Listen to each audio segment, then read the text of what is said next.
Asian people are in a very specific position, and they've been placed there by white supremacy, model minority myth. Mm-hmm. Asians got put in that position where I like to use the analogy, if you've ever lived in a house with siblings, which I have not, but we see it all the time, so it should be relatable content. But the parent says, your brother did this and your sister did this. Why haven't you done this? Mm-hmm. You want to do a music degree? Your brother is a doctor. Your sister is a lawyer. Why can't you be like them? It's literally the same thing.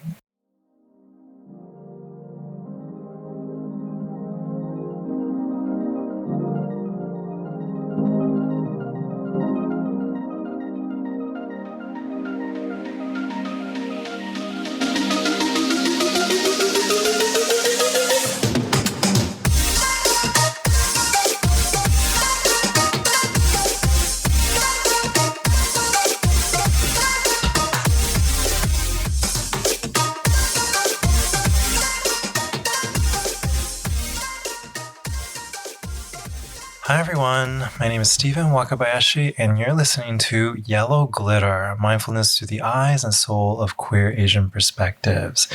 This episode, we're joined by an extra special guest, Johnathan Gibbs, who's been on this show before, longtime friend, returning guest, and also creator of the Black and Asian Alliance Network, proud gay, Black and Filipino American, host of this QPOC Life podcast, and gamer based in Brooklyn. Welcome back, Johnathan. Thank you for having me back, especially on this topic. It seems like we're always talking about this when I'm on here, but I'm fine with that. Yes. And also for listeners, we had recorded this podcast earlier, and there's just so much to unpack, and we basically went back to the drawing table to modify it a little bit more to add additional context into it. But we have quite a meaty show for you all, and it really came through first. Johnathan and I were talking about this movie that just recently came out called Fire Island, and so just want to do a quick spoiler alert. For the first part of our podcast, we'll be talking a little bit about that movie. If you haven't seen it and you don't want to be spoiled, hit pause, fast forward, skip towards the middle, towards the end. You should have seen this movie by now. Or you should have seen the movie by now, yes. But for people, setting a little context, Fire Island follows a tale of 5 gay friends taking a summer trip to Fire Island Pines, which is an island getaway on the outskirts of New York, parallel to Long Island, and they come face to face with racism and intolerance on the island. And the movie was written and directed by Joel Kim Booster, who is a gay Korean comedian, and also in the cast, there are 3 other Gaysians: Margaret Cho, Bowen Yang, and Conrad Ricamora. So why don't we start real quick with what was the good with the movie, and just talking a little bit about what went well for us. I can start in the sense that I think it was a wonderful touch of cutie BIPOC romance in certain parts that there were. Oftentimes we see in many movies cutie BIPOC X white romance, and I think for the few scenes that had it, it was actually really nice to see. I was going to say, because ultimately it's, I don't know, it felt all lives mattery to me.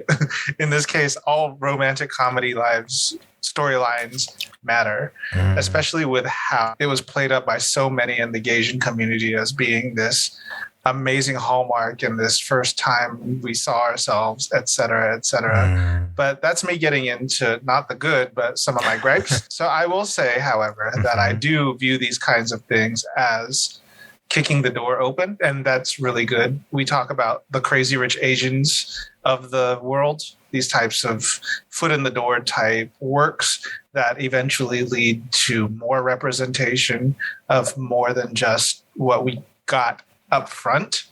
I'm happy that Joel Kim Booster was able to do a thing because he didn't see himself in any of the works. And as of the day of this recording, they were on. Joel Kim Booster wasn't, but Bowen Yang and his podcast partner were on The View, and I got to hear him talk about for so many years, we work at this craft, and the highest you could go was supporting role actor, and now I'm the main character. I'm like, so I'm really happy for that. Yeah. At times, it didn't feel like Bowen was the main character, right?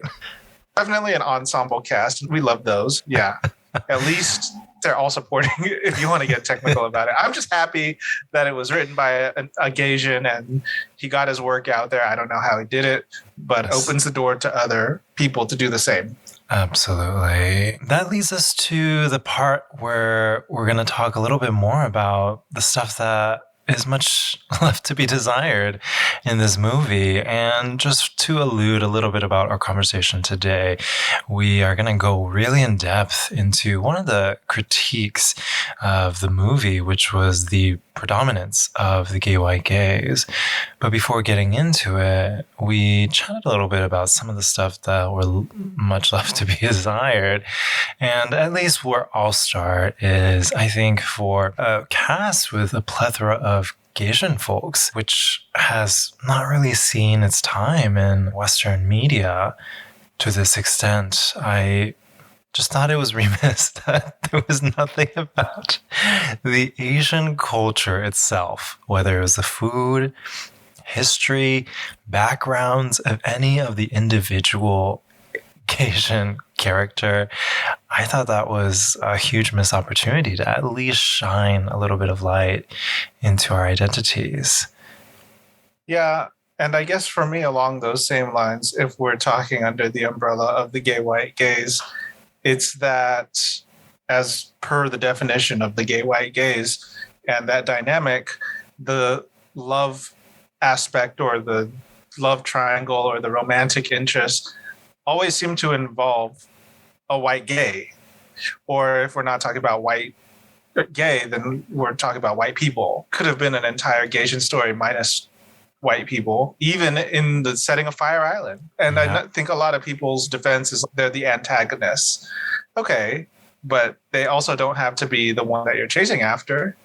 And the movie is literally bookend with opening up, hooking up with a black guy, and then closing up. The two of the three Gaysians end up with each other.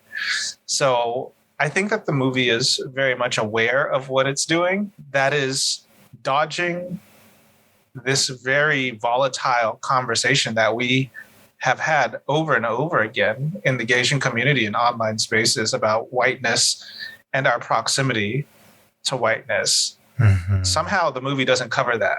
Absolutely.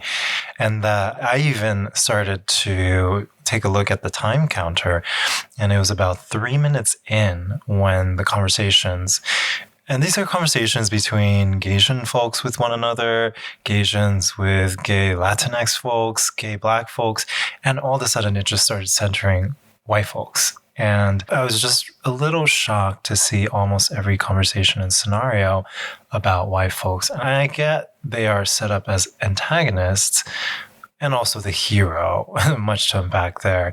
But it just, again, to the point that, like you mentioned, the buildup of even the Gaysian relationships, even connecting with one another about culture, background, especially like between you and I, right, Johnathan? That was one of the first things that we connected upon each other as friends, better understanding your identity, my identity, kind of finding out the things we share with one another about our roots, where we grew up, our friends.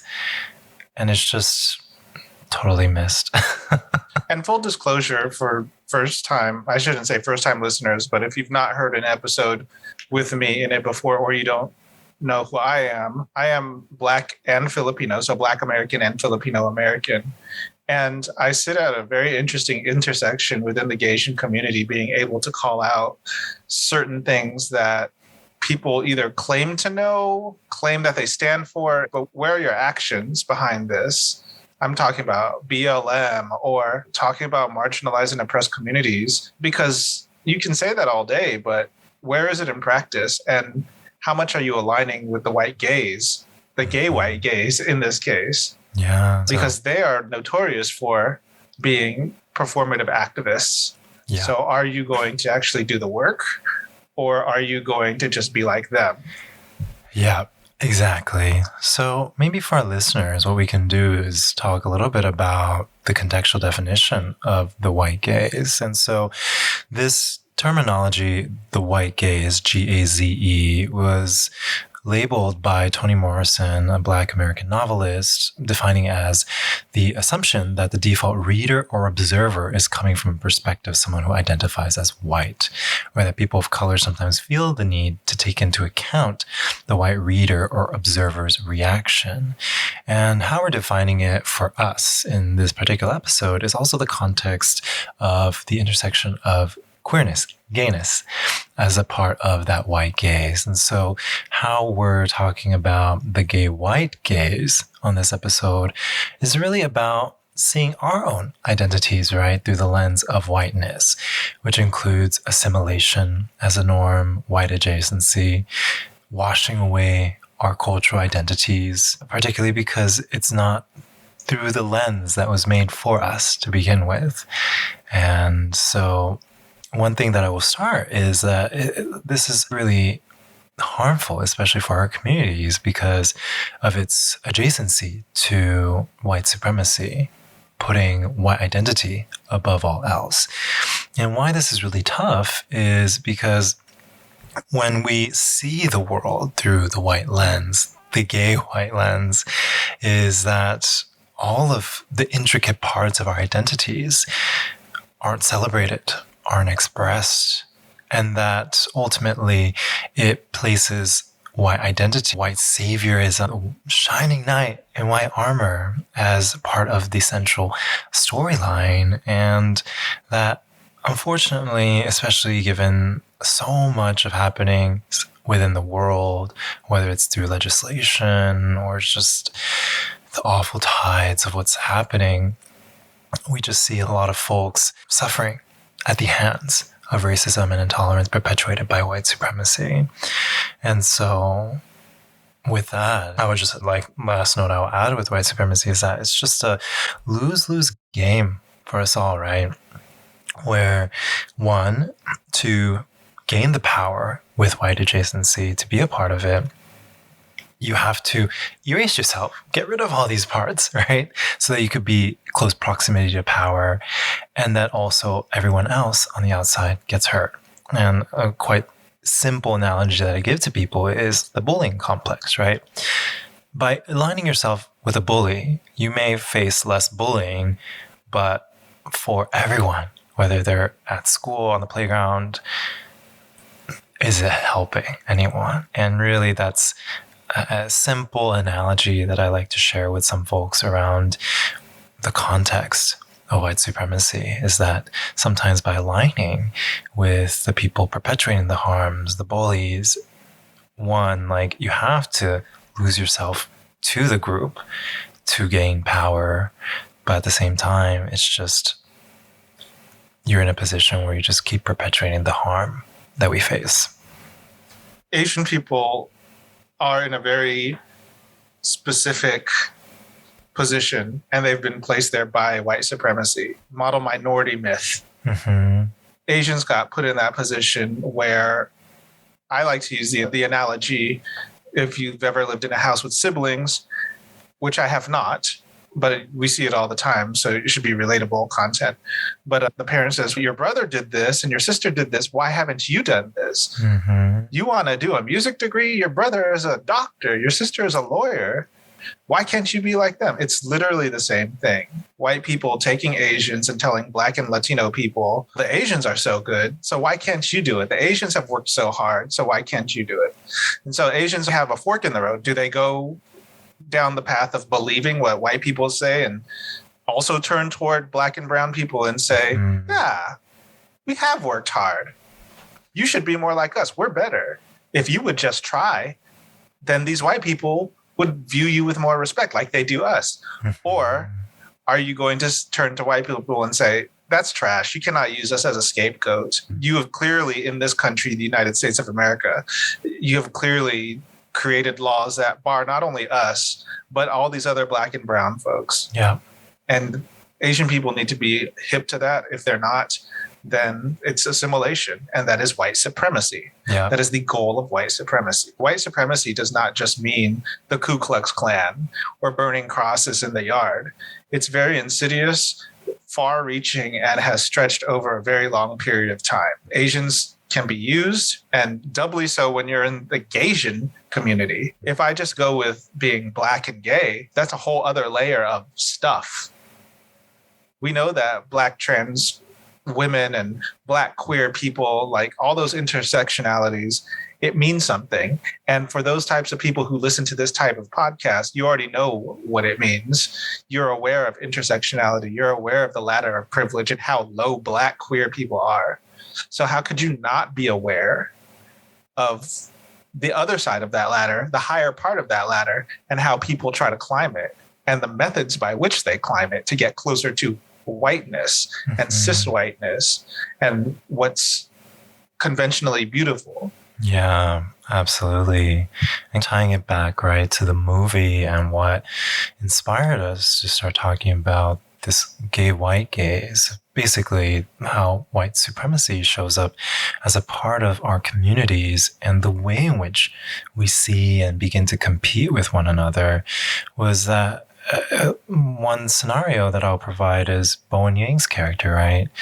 The Gaysian character that is perfect, does nothing wrong, and through the movie gets screwed over so many times by both his friends and by his also white love interest.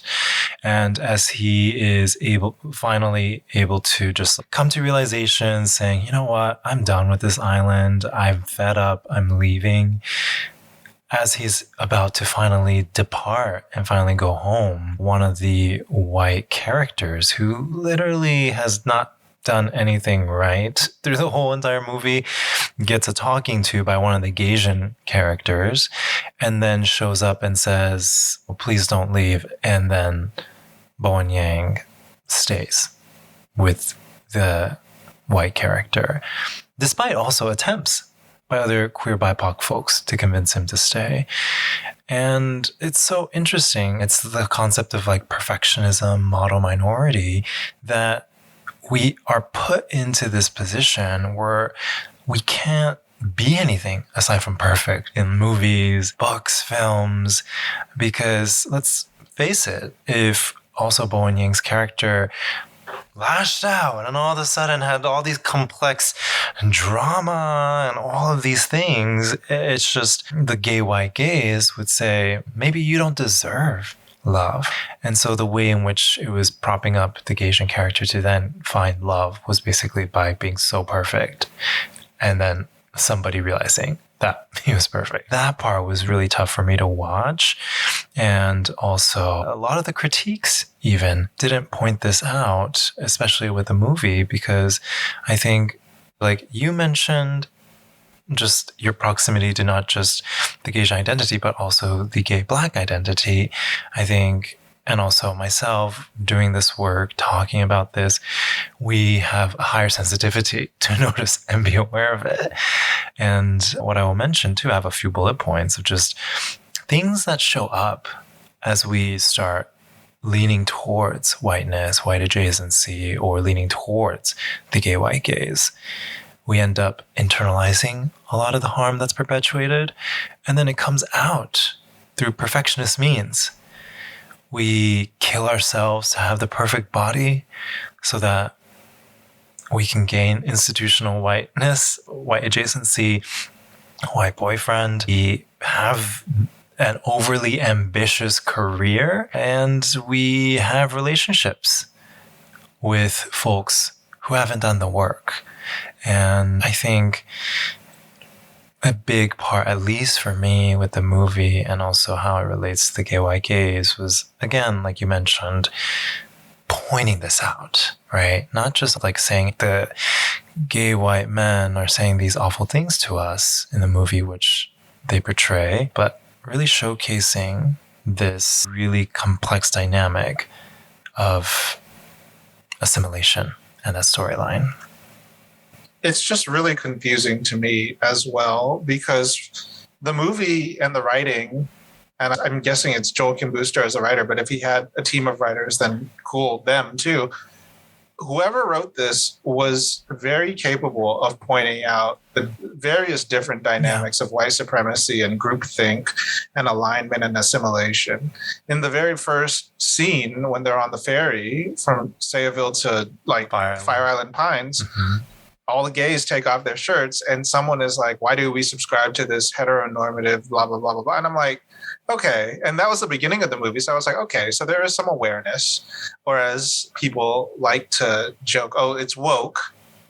And I was like, okay, so it's aware. And it also makes a whole bunch of other points throughout the movie. Bowen Yang's character gets Joel Kim Booster's character right together at the end. He's like, I'm not you. I'm not perfect. Stop pretending. And also Joel Kim Booster's character is just written in a way that is so very naive about the very things that the movie is calling out. Yes. So it's just weird to me that Bowen Yang's character in his moment of, no, you know what? Fuck this shit. I'm out. Instead, the movie takes a turn and is like, Bowen Yang is in love with this white guy. What? And they like get together. I'm like, no, the more appropriate ending would have been to be like, fuck Fire Island. I'm getting out of here. These people have been racist. We should have ended this 10 minutes in when we were in the bathroom, when we heard them talking shit about us. The rest of the movie should have been about uplifting our own identity and making something other than corn at the house with Margaret Cho. Yes, to that point, talking about Asian culture, the Gaysians in the house, when they prepared a meal for the white visitors, they created grilled corn, skewers, and salad for dinner. But keep going. I'm not against the idea of corn, skewers, and salad at Fire Island. Maybe there are a bunch of people that are looking to keep their physique in check or whatever. I don't know. I just know that I hang out in various Gaysian circles with both ABC and folks that have come over when they were 11 and then like recent immigrants. In the city of New York, which goes to Fire Island, I am in these different concentric circles. And anytime we hang out, we're eating something Asian. Asian food is so good. All I'll say, I'll play devil's advocate and be like, the food thing, it's hit or miss for me because sometimes we'll be making Asian stuff and sometimes we'll just not. Yeah. Like where I come from is it was just, if I was writing the movie, it's just a small, like, it's so It would have been a small little thing to be like, this is our Asian culture. This is our Gaysian culture. Yes. Because it's all about, that's how I heard about the movie was everybody was like, oh, this is so my experience. As a Gaysian, this is so great to see. And I'm like, okay. And then I watched it and I was like, what? Your experience is being traumatized by white people? And so, yes, it is. Let's talk about that, right? Like, I know you had a couple things that you mentioned, especially about movies that center itself on trauma. But while I watched this movie, I think first and foremost, my body even just really did not resonate with it because one, what they try to do is point out the racism, the intolerance, and why it's tough is because you see this being perpetuated by some of the other party goers in Fire Island to the characters visiting the island. And then at the end of the day, like Bowen Yang's character gets with one of the people whose friends are literally perpetuating the harm. But anyway, it points out all the traumas and all the different degrees. And for me, I've lived through this trauma for most of my life. And it was just really tough to watch a movie and come out with joy, seeing and being reminded of all the things. It just killed me all my life. The racism, the intolerance, all of that. There are also people who live that same trauma that you're talking about, who saw this movie and for some reason were happy. They were like, this is how hard it is for me as a Gaysian. And so that's why I like the movie. Yeah. And I'm just like, okay, maybe you just haven't had enough. Maybe this is truly that kicking down the door and this is the first time you see it. Because I'm sure when they made, I don't know, Roots or like The Color Purple, we were like, but then after you get Django Roots, Unchained, The Color Purple, and then what else? Django Unchained, Underground, 12 Years a Slave, not Driving Miss Daisy, but that is one of them. But the other one, The Green Book. Like, how many times are y'all going to make the same slave movie over and over again? And I don't know if Gaijins well, I know that Gaijins are not there yet, but just imagine a world where 10 years from now, every big Gaijin hit that came out each summer was about white people being trashy to Gaijins. And it's just like, how long is that going to last? Yeah. And also, I feel like in part of doing the work, trauma is definitely a part of our lived experience because we experience it as a part of being here within a Western colonial society. But I feel like the part that I really struggled with is I have so much more to offer than my relationship with white trauma. I have great, thriving relationships with other people that are not centered on trauma. I have amazing hobbies, interests, things I love to do.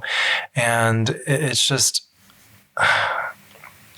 to your point and adding on to what you just mentioned about the people celebrating it, I think to me, my takeaway with that was it just shows we have a lot of work to do with our communities still. I think it's just around celebrating joy and the fact that if seeing the pain is what brings us joy, I think we just need, to me, my takeaway was it is an opportunity to actually really teach ourselves, us as a community, what is joy beyond seeing our traumas represented? Can there be a joy that isn't based in trauma and harm? For me, it boils down to the writing. And I think that a part of the answer here is the fact that we're questioning the writing, that at times it seems like it's, quote, woke, and at other times it's okay. But if there's any woke, quote unquote, people out there that are able to call out dynamics, then why aren't more people calling out the disparity, like the conflict of, quote, wokeness, being able to see why some of this is wrong? Yeah. So I think that's where the solution lies for this question. Andrew Thomas Wong, who is, I believe, Asian American creator, film creator. And I think of his Kiss of the Rabbit God, a short, which talks about the trauma of being closeted, a closeted Chinese American restaurant worker who just works over and over again, day by day in his restaurant, his parents' restaurant, but then is confronted by the god of, I think, like same-sex attraction. And it's only like 15 minutes long, but it's a work of art. And trying to come out of that is an experience that a lot of Gaijins have. Yeah. And it's beautiful. It was a beautiful work and didn't involve white people. Yeah. But, So agreed. And I think it's the proxy of us finding liberation also doesn't need to include white people. It doesn't need to have the white gaze. Not at all. And it actually is the counter of that, where when we finally embrace the complexity of our identities, not just like for you and I on this podcast, our Asian identity, but the relationship we have with our Asian identities in a Western diaspora. Speaking of which, you know what else I just now realized did that really well that I was surprised? Minari. Yes. That movie, I remember watching it the first time and being like, wait, this is a movie about a Korean family that moved to Arkansas and there's no white people and they're not being racist. There's one little scene where the daughter is talking to a little white girl and the little white girl goes, "How do you say your name?" And then she says her name and then she's like, "Ching chong ding dong." And I was like, oh. But other than that, the movie was not about this family living in the South of the United States and their proximity to whiteness. Yeah. It was about literally everything other than that for them. And it was a beautiful film. Yeah. Thank you for bringing that up. It is really the coming of age movie of all the characters. And that's the thing that I think is really both special about our identities, but also really important to underscore is not just like Asian Americans, but Gaijins within a Western context, is that it just every single point of our culture, we share the culture of Asia, we share the culture of Western communities, we share the culture within institutional whiteness and also with community members, with immigrant identities. And I think, to your point, there's all these ups and downs, but it did not have to do with any white people, or white people were not the proxy to teach them about anything. They learned through their relationships with each other, the grandma, the father, the mother. And I get that people are going to be like, you're talking about an Oscar, like a Academy Award winner versus a rom-com based on the early 2000s. Like, I get it. I'm just highlighting the differences in how a story can be told about people with an identity. You're right. You're right. And if you're going to argue it's Fire Island, so you got to include white people because they're the main, okay. But it doesn't have to be all about them. And it definitely doesn't need to center them in terms of love interest and love triangle and all of this. You're right. Even like Crazy Rich Asians, which takes place, was it Singapore? There's a ton of white people in Singapore. A ton of white people who are really racist in Singapore. And it was not about them at all. The only white people in Crazy Rich Asians that I can remember were at the beginning when Michelle Yeoh's character was like, okay, you want to be racist? I'll buy this hotel. Yeah. Or even just recently, Everything Everywhere All at Once. Amazing film. But that one... Such a beautiful film. Such a beautiful film. But how much of it? The writing had to center itself around whiteness. Even, I would say, just like the fraction of the beginning. And I feel like most of the part is really this relationship Michelle Yeoh has with her daughter, her lesbian daughter, within the movie. Also, spoiler warning. But it's also not just the relationship she has with her lesbian daughter, but also her father, her immigrant father, that holds very deep ancestral roots to where they're from, and just the navigation of it, but really truly finding love amidst language, cultural barriers, right? Like, that's the beautiful part I love about our community, is that there's such deep expressions of complex joy, story, and really development that is so much more complex than whiteness and white adjacency, that I think what I would hope in upcoming movies featuring Atamorgasians, like, that's a great opportunity to pick that up. And again, I just want to bring it back because I know some listeners are going to be like, but you're talking about these big films and this is our first film and it has to be this way. I'm here to tell you that it doesn't need to be Oscar worthy. Well, to your point, the 15 minutes, right? Yeah, it doesn't need to be Oscar worthy, but it also doesn't need to be lazy writing. Yeah. That begs these questions of people who are waving Black Lives Matter flags and Trans Lives Matter flags. So if you believe in all that kind of stuff, if you're aware of that much in the quote gay community, in the queer community, then why haven't you questioned this movie with a little more scrutiny? But to your point, even if they had either yourself, me, or any one of our friends that could give advice to the movie, we would have instantly clocked it. We would have been like, listen, get it, but like, we can button this up, this trauma part up in 5 minutes and still make a point. No, I don't know much about Joel Kim Booster, so I don't know his politics. I don't know his history, but I also want to acknowledge the possibility that perhaps it was a little bit more quote unquote woke, and perhaps a production studio was like, this isn't going to land well. Can he end up with the white guy or something like, not even the white guy, but just not even thinking about race, but can he just end up with Will or whatever his name is? Can there be a moment? That's specifically, right? Then that's the white gaze. It's the white gaze intervening. It literally is. So in a multiverse branch where this happened, right? Maybe Joel Kim Booster was like, no, we can't center white people. The way white supremacy works is they're the studio and they're like, no, it has to be palpable to the audience. And your audience is gay men and 70% are white. So like they need to be able to see themselves. This is the type of stuff that you deal with when you're in this industry. I'm leaving the possibility open that there is somewhere in the multiverse this happened with Joel Kim Booster, who had a much more progressive and like a better film, and it just got cut down to be what it is in the multiverse. I hear that. And it's also, the crazy part is, a movie that was supposed to be centered about Asians really How did you have a knight in white, like literally a white knight in shining armor? What was that necessary? And they're not talking about it. It's just so weird because anywhere, whether it's Reddit or Discord or forums, anywhere, a big conversation in the Gaysian community is half of the people being like, look at my boyfriend. And then half of the other people responding,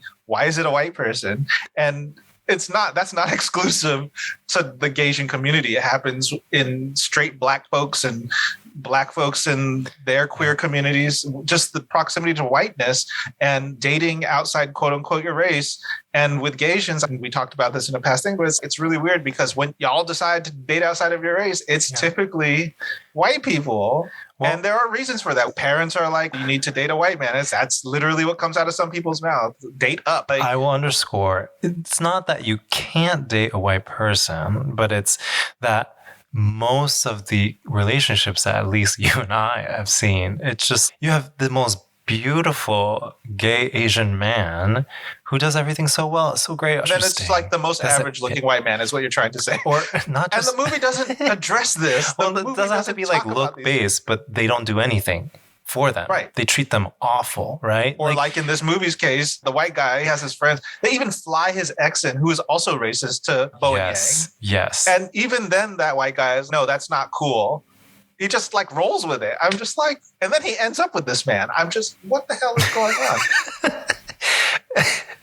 on? For context, that was a scene when the friends of the white knight in shining armor literally fly the ex in, and then there's a scene were they like making out at the dance party? But it was a hot mess. And if I witnessed it, I would have been like, that was you cannot come back from that. Like, game but over. That was already an hour and 10 minutes too far into the situation, because the fact that they flew in his boyfriend, I'm telling you, Joel Kim Booster's character, or maybe it's Bowen Yang's character, one of them is in the bathroom by accident and overhears some shiesty stuff. And it was at that point that I would have been like, okay, well, the movie's over. Yeah. We're just going back to Cherry Grove. We're going to enjoy our day on the beach. We're not talking to these people anymore. Yeah, to that point, right? It's when we stand up against intolerance, I think the most important thing is we don't accept them back into our space unless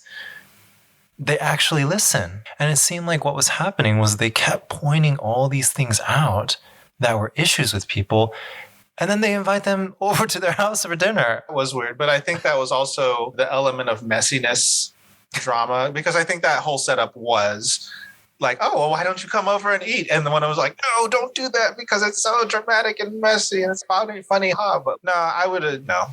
Right. So that's it. And getting back serious, it is, again, because I am Gaysian and a Black gay, just Black and Asian period, I stand at the intersection that sees to my left Black people being like, nah, you only got one time to disrespect me and then I'm not fucking with you anymore. Yeah. And then on my right, I see Asian people who are just basically sucking up to white people and just doing everything they can. And I'll underscore, it's not all Asians. Not all, okay. You hear my eyes rolling at that, but enough to where people believe in the model minority myth and they're playing into it. But thank God for the Gaysians and the Asians who do understand and have clocked the dynamic. Yeah. Thank you for them. Yeah, exactly. And it's just, again, this is why we wanted to talk a little bit on this episode about the issue of the white gaze, specifically the gay white gaze, is in a movie representative of Asian people, the fact that you had to put a white character also in the position of being a hero, but also one of the main protagonists towards the end of the movie, it just, again, it's because you're seeing this movie through the lens of whiteness. They're asking, where's us? Where's our representation? And so a big part of it is understanding, and this is going into the next part of just advice for our community members. And one of the biggest advice is, and also for context, I just came back from a silent meditation retreat. this past week, and I thought long and hard about a lot of things just happening in the world. And one thing that had come up on retreat was this concept of forgiving and letting go, but not in the sense that we have to forgive and accept what's happening to us, but maybe it's just the letting go. You don't have to forgive, but it's the letting go of what's happened to us so that we can do other things with our life, so that we can center other things, other community members, other friends, other joys.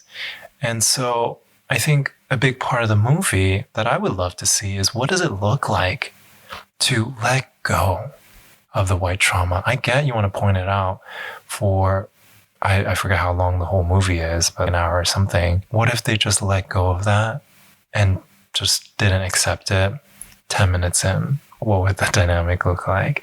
I was just going to say, what would it look like if you start off with a Gaysian with a white boyfriend, and in the first 10 minutes they break up because that Gaysian is over it?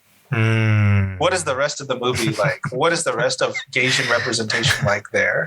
Do we get a rom-com or just a fun comedy about gay Asians living their lives from day to day? Do we get a romance with another BIPOC person?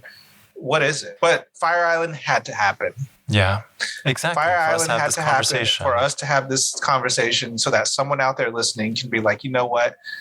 I can also write a story and it can be good without the white gaze, because I feel like they do. Absolutely. Or somebody who doesn't know about all this terminology that we're talking about is very sincere in their pursuit of just all the facts, right? Whatever their truth may turn out being, and they look more into it.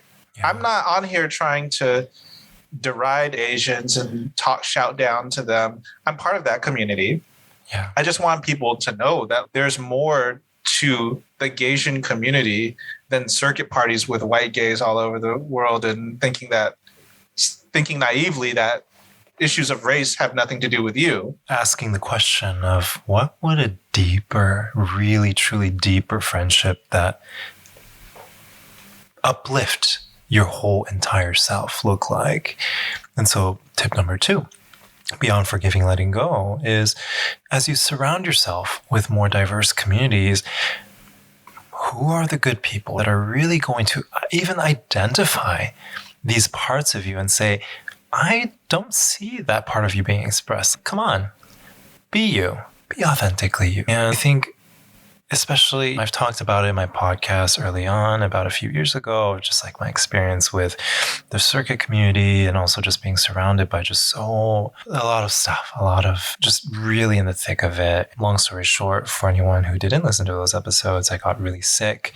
And as a part of my illness, ending up in the hospital for a few months, my friend groups completely radically changed. Immediately, I was able to spot who was an actual friend showing up for me and who only wanted the side of me that would be out with them at parties, at events.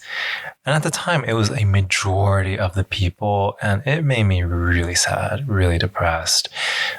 But I'm actually so grateful for it, because in that emptiness of my heart, I was able to surround myself and throw myself at different people, community members, people on this podcast. You, Johnathan, you've brought me a ton of joy.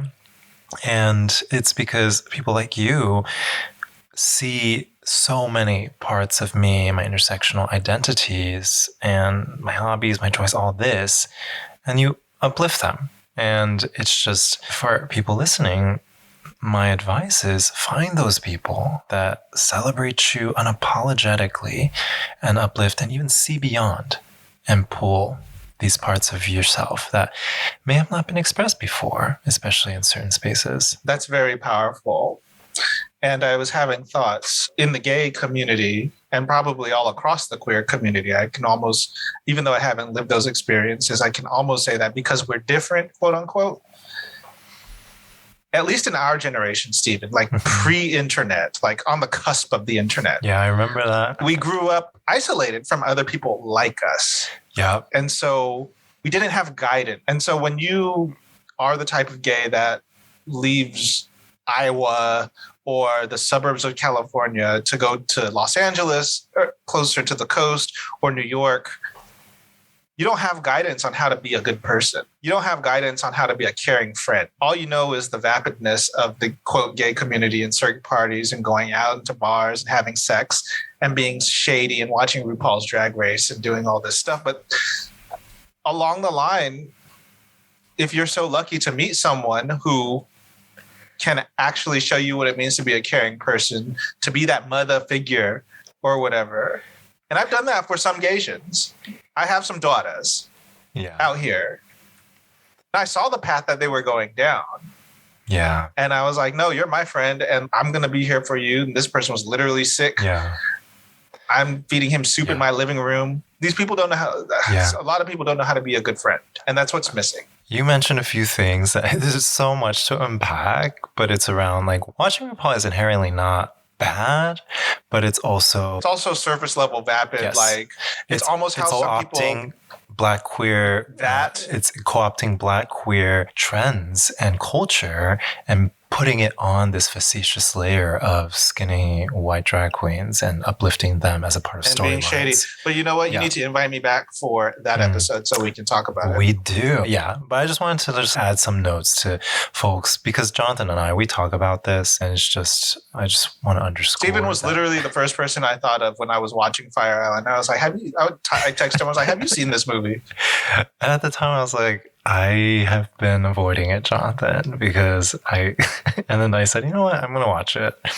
The next text I get from him is just, oh my God. Well, I appreciate you. And what I appreciate too is tip number 3 is just my ability to be unapologetically myself with you. We've gone through so many things, which is also working with like different community, like for listeners, I would say then is one of my ride or dies where it's just, I was like facing a lot of issues with certain community members at one point too, which just I'm not going to unpack too much, but it's a lot of social media stuff. And Johnathan was there to just help set the tone and also just surround myself with right folks and right community members. And I think that's really what I want to underscore for our listeners is find people who allow you to be unapologetically yourself and accept you. Also, like the different dynamics that you have. Like, we're not always perfect, but find some folks who will uplift that. And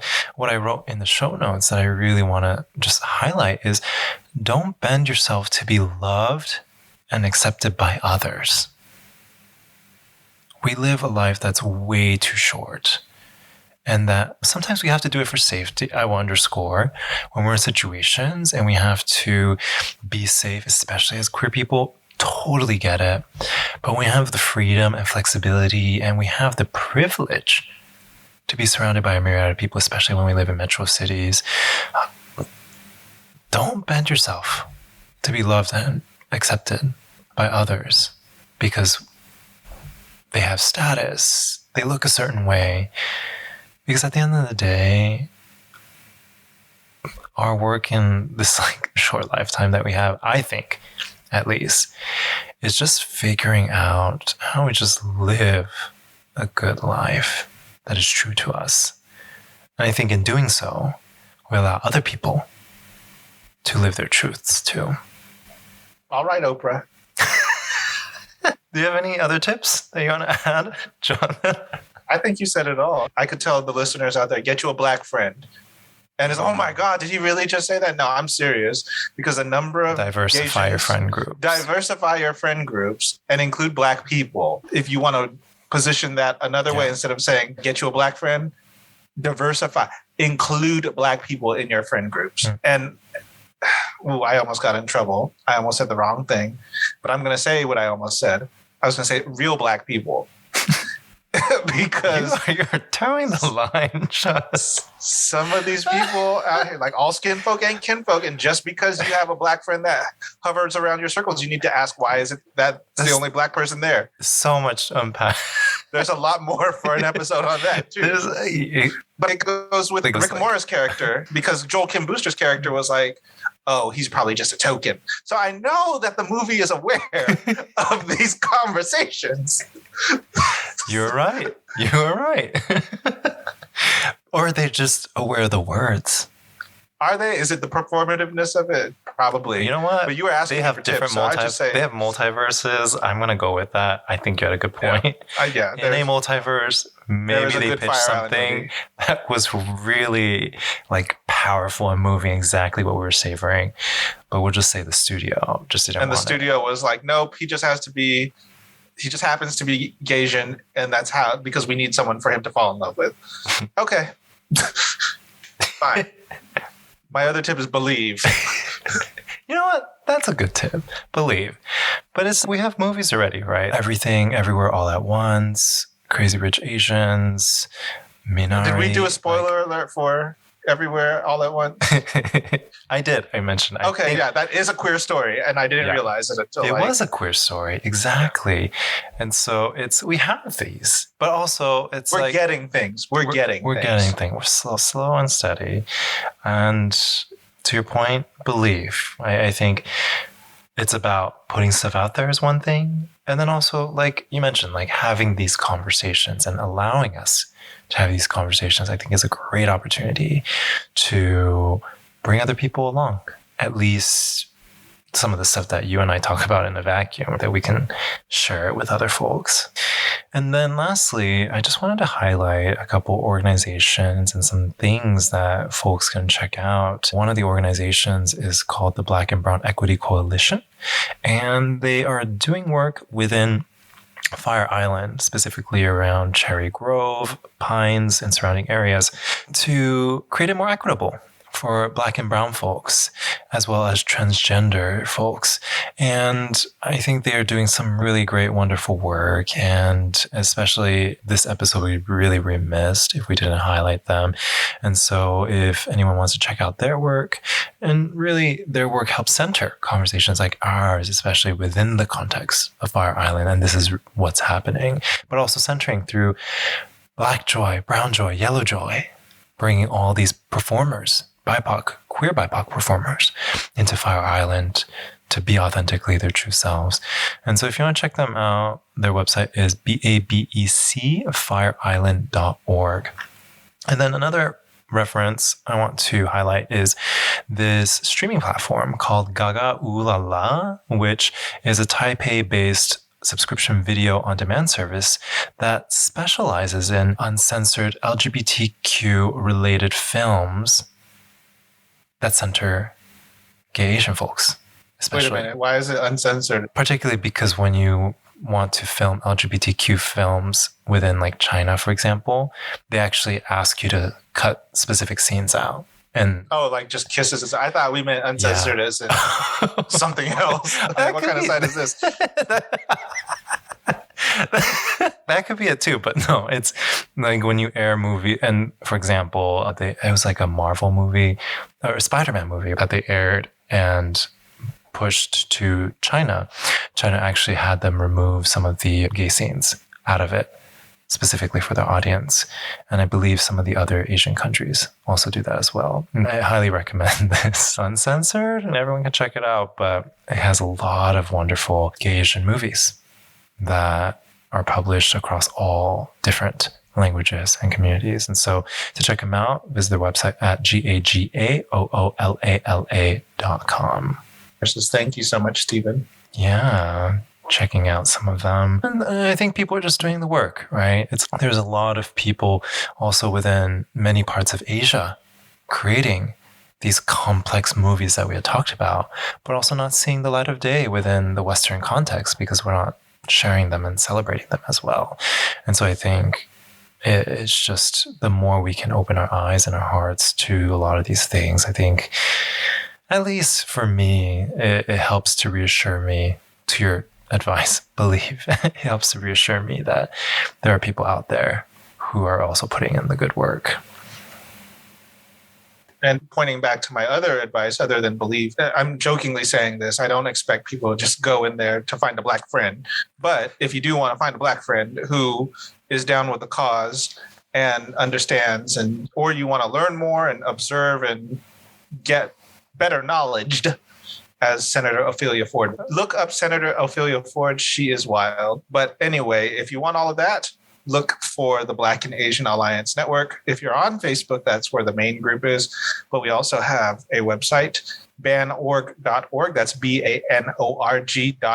That has some basic information about the Black and Asian Alliance Network, because we are out here doing the work, having the tough conversations sometimes, and most of the times posting memes and funny stuff against white supremacy to laugh with each other. But it's not all just that. Again, sometimes it's a tough conversation, but we stick around because we ultimately care for each other, and we're trying to get this thing moving to a point where we can move forward in solidarity. Yeah. And you also have some additional podcasts too, right? I am the creator of This QPOC Life, which is on hiatus right now, but we'll be back. Black, Brown, and Gold, a Blasian podcast under the Black and Asian Alliance Network, and We the Many, which is also under the same distributor. Highly recommend everyone to check those out, and really appreciate everyone spending your time listening to our conversation. And if anyone wants to reach out to me, you can reach out via Instagram at Stephen Wakabayashi, or on Twitter, which I've been more active on lately, at Waku, WAKUU. If people want to get in touch with you, Johnathan, where can they find you? I am the same across all platforms, from TikTok to Instagram to Facebook to Twitter. Johnathan, JONAHSAHN. Do not come to me talking about Fire Island was Pride and Prejudice, but with gays. I don't want to hear that point. We are so beyond that point. So much to unpack. And with that, hope you got a lot out of this episode, and hope your day and your week and your month can be a little bit more mindful with some of the stuff that we had shared here. And so with that, hope you have a wonderful rest of your day, and we'll talk soon. Talk to you later. Bye.